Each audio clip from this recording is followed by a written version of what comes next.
Depending on where you live, White Castle might be a regular favorite or part of the lore and legend only known about because of the Harold and Kumar movies. Rosie O'Donnell wants Kanye West to treat his bipolar disorder. The Yeezy designer and hopeful president tweeted out on Friday a list of states where his name will appear on the election ballot, to which the former View co-host responded with concern, and even mentioned his late mother, Donda. You must take meds, save yourself, get balanced, if mom was here she would say that to you, with so much love, wrote 58-year-old O'Donnell. O'Donnell's message came after West, 43, suffered a public breakdown as a result of his mental health issues. And yet, despite the fact that it only has fewer than 400 locations in only 13 states, this fast food restaurant stands out in the sea of burger joints because of its tiny, almost bite-sized sliders. In fact, White Castle was the first fast food hamburger chain to sell over 1 billion burgers.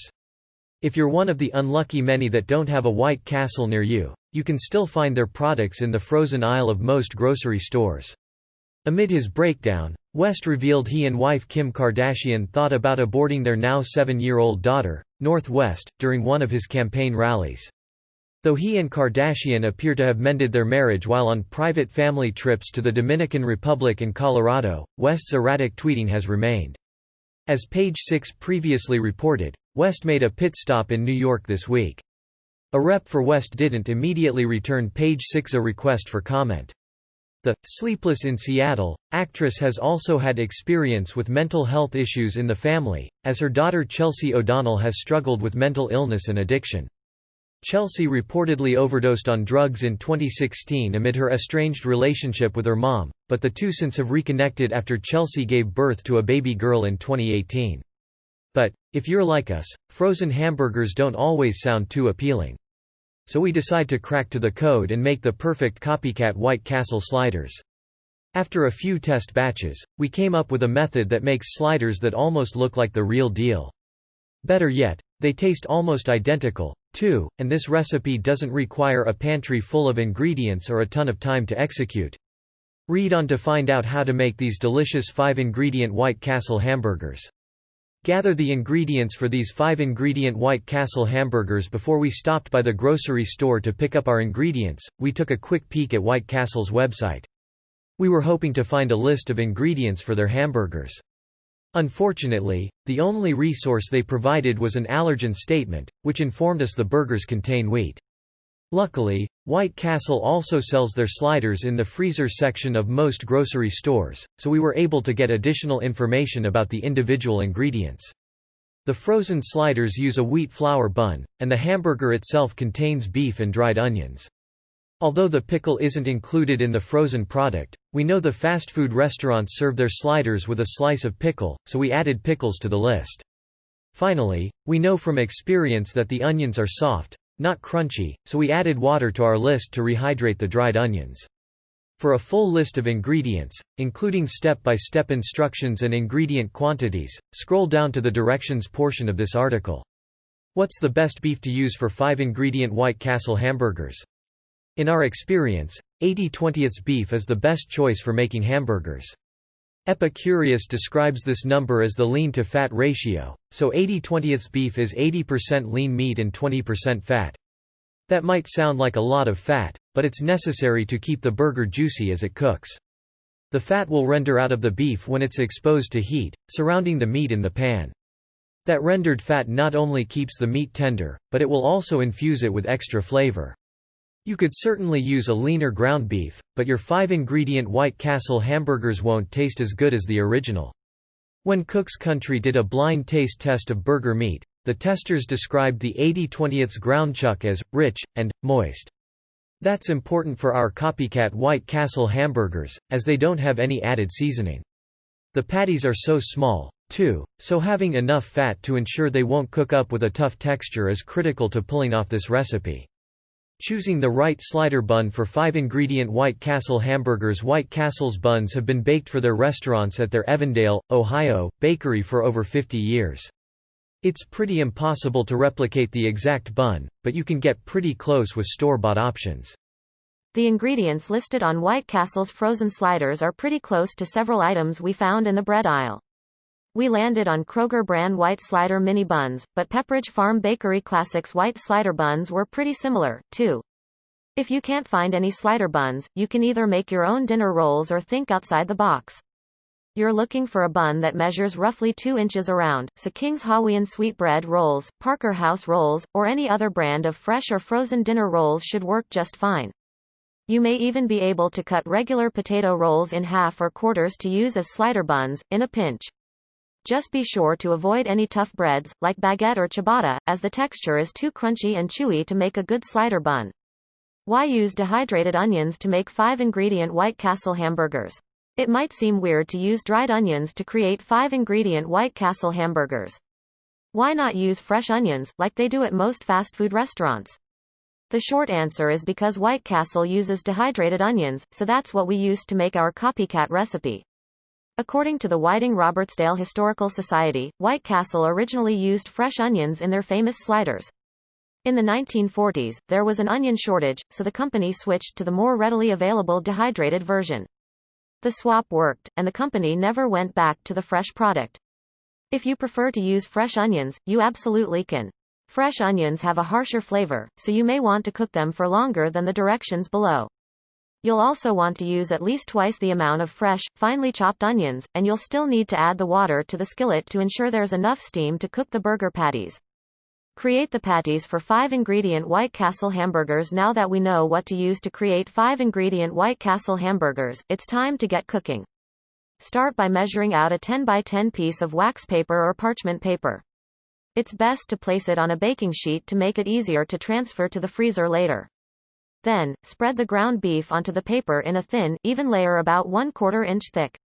Use a butter knife or a pastry cutter to divide the beef into 16 equal portions that measure 2 to 1/2 inch square. These sliders will be a little bit bigger than White Castle's, but not by much. According to Cook's Info, 1 pound of ground beef will make 18 White Castle hamburgers. That means they weigh 25 grams each, or just less than an ounce. Our recipe makes 16 sliders that weigh 1 ounce each. We originally tried measuring the beef and forming them into square patties, but they were much harder to form into a square shape. They didn't look uniform after cooking, so we prefer the slightly larger, spread and cut method. After you've cut your patties, use your finger or the back of a chopstick to create 5 holes in each patty. Place the baking sheet in the freezer and let the patties firm up for at least an hour. Steam the 5-ingredient White Castle hamburgers in the rehydrated onions right before you're ready to cook the 5-ingredient White Castle hamburgers. Rehydrate the onions by mixing them with the water. Allow the mixture to sit for about 5 to 10 minutes. When the onions are softened, transfer the rehydrated onions and the soaking water to a skillet or griddle. Bring the mixture to a simmer over medium-high heat before reducing the heat to medium-low. Add the frozen patties and let them steam over the onions for 2 to 3 minutes, until the edges start to brown. Feel free to add an extra splash of water if the pan starts to look too dry. Now, White Castle doesn't flip their burgers. Those 5 holes we poked into the meat allow the burgers to cook inside and out without the need for flipping, making it faster and more efficient for the fast food restaurant workers to fulfill orders. Since we're at home, and we're not all trained cooks, we recommend flipping the burger patties. This ensures the meat will be fully cooked on both sides and we won't create the risk of any foodborne illness associated with undercooked meats. Heat the slider bun to finish these 5-ingredient White Castle hamburgers. After the burger patties are flipped, we're really close to being able to eat these beauties. The only step left is to heat the buns. Some restaurants cook their burger buns directly on the griddle, but White Castle takes advantage of all that steam produced by the onions. Instead of heating the buns separately, they place them on top of the burger patties instead. Place the slider's bottom bun, cut side down, on top of each burger patty. Balance the top bun on top of the bottom bun and continue to cook the patties until they're browned through, about 2 to 3 minutes. Then, remove the top buns and set them aside while you assemble the burgers. Slide a spatula underneath the patty, grabbing any onions that might be present on the skillet. Flip the burger over so it sits on top of the steamed bottom bun. Top the burger with pickles and add any optional condiments of your choosing, like ketchup, mustard, or mayonnaise. You can also add a half slice of American cheese to each slider to make it a cheeseburger. Add the top bun and serve the 5-ingredient White Castle hamburgers, or cheeseburgers, immediately. How close did we get to the original White Castle hamburgers? As far as looks go, we didn't even get close. On our first attempt, the shape of our 5-ingredient White Castle hamburgers was all funky. We tried dividing the beef into 16 1-ounce portions and hand-forming them into 2 1/2 inch squares. They might have tasted like the original, but they didn't look very pretty. In our second go-around, we used the parchment paper and cut method, and the burgers looked a lot more like the original. But, still, they didn't have the precise cut edges you'll find on White Castle's hamburgers. Appearance aside, this copycat recipe for White Castle hamburgers absolutely worked. They tasted just like the original, with an onion-forward flavor and steamed beef texture. The slider buns we found at the grocery store were spot on, especially after we steamed them above the burger patties. The burgers tasted great plain, but they were even better with a squirt of ketchup and mustard. All in all, we would absolutely make this recipe again. Delicious, quick, and easy. What more can you ask for? 5-ingredient White Castle hamburgers. Directions: prep time 15 minutes plus 1 hour freezing time. Cook time 6 minutes. Serves 16 sliders, about 4 servings. Ingredients: 1 pound ground beef, preferably 80/20 ground chuck, 1 cup dehydrated or dried onions, 1/2 cup water, 16 pickles, 16 slider buns. Optional ingredients: 8 slices American cheese. Condiments such as ketchup, mustard, or mayonnaise. Directions: create a 10 by 10 piece of wax paper or parchment paper and place it on a baking sheet. Place the ground beef on the paper and spread it until it's a thin, even layer about 1/4 inch thick. Using a butter knife, divide the beef into 16 equal portions to create 2 1/2 inch square patties.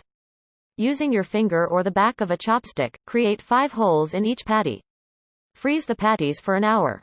Rehydrate the onions by mixing them with the water. Allow the mixture to sit for 5 to 10 minutes. Add the onions and water to a skillet or griddle. Bring the mixture to a simmer over medium-high heat before reducing the heat to medium-low. Add the frozen patties to the skillet and cook the beef for 2 to 3 minutes, until the edges start to brown. Add additional water if the pan looks too dry. Flip the hamburger patties and top each one with the slider's bottom bun, cut side down. Place the top bun cut side down on top of the bottom bun and continue to cook the patties until they're brown through, an additional 2 to 3 minutes. Remove the top buns and set aside. Slide a spatula underneath the patty and flip it over onto a plate so it sits on the bottom bun. Top the patty with pickles, a half slice of American cheese if using, and garnish the burger with the condiments of your choice. Add the top bun to the burger and serve immediately.